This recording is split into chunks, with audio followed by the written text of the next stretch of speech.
Obstacles et perspectives de l'intégration africaine, le cas du Sahara marocain, tel est l'intitulé d'un nouvel ouvrage présenté dans la ville de Dakhla, un travail conjoint de deux universitaires tanzaniens.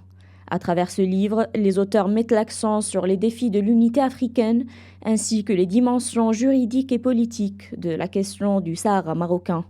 La présentation de cette publication s'inscrit dans le cadre d'une tournée scientifique effectuée par les deux auteurs tanzaniens dans un certain nombre de capitales africaines.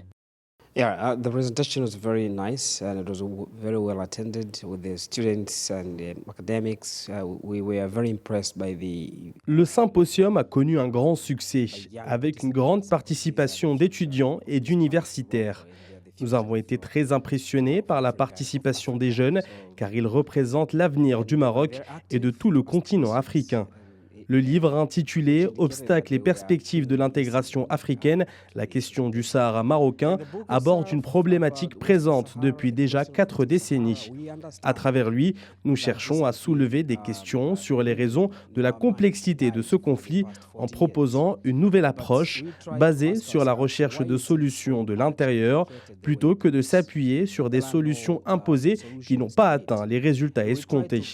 Nous ne prétendons pas prendre parti, mais plutôt contribuer à enrichir le débat en soulignant l'importance de trouver des solutions africaines à des questions africaines. The book, much as other sources have provoked. Notre mission était d'élargir le débat existant sur la question de l'intégration africaine, en se concentrant spécifiquement sur le cas du Sahara marocain. Nous avons expliqué lors de la conférence que l'Afrique a été divisée par les puissances coloniales. La question qui se pose est la suivante. Le principe du maintien des frontières héritées a-t-il contribué à la résolution des conflits frontaliers? En fait, la réponse est non. Le continent souffre encore plus de multiples conflits frontaliers dont beaucoup persistent encore à ce jour.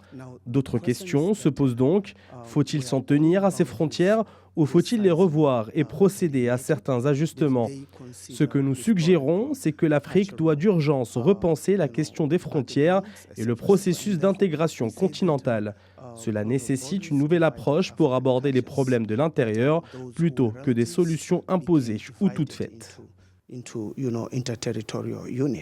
Les deux auteurs ont également indiqué que le soutien croissant des pays africains à la souveraineté du Maroc sur son Sahara traduit une prise de conscience de la nécessité de privilégier des solutions africaines aux différents Africains. Selon eux, ce soutien repose sur une analyse souveraine des réalités locales et reflète une volonté affirmée de surmonter les défis hérités de l'histoire coloniale.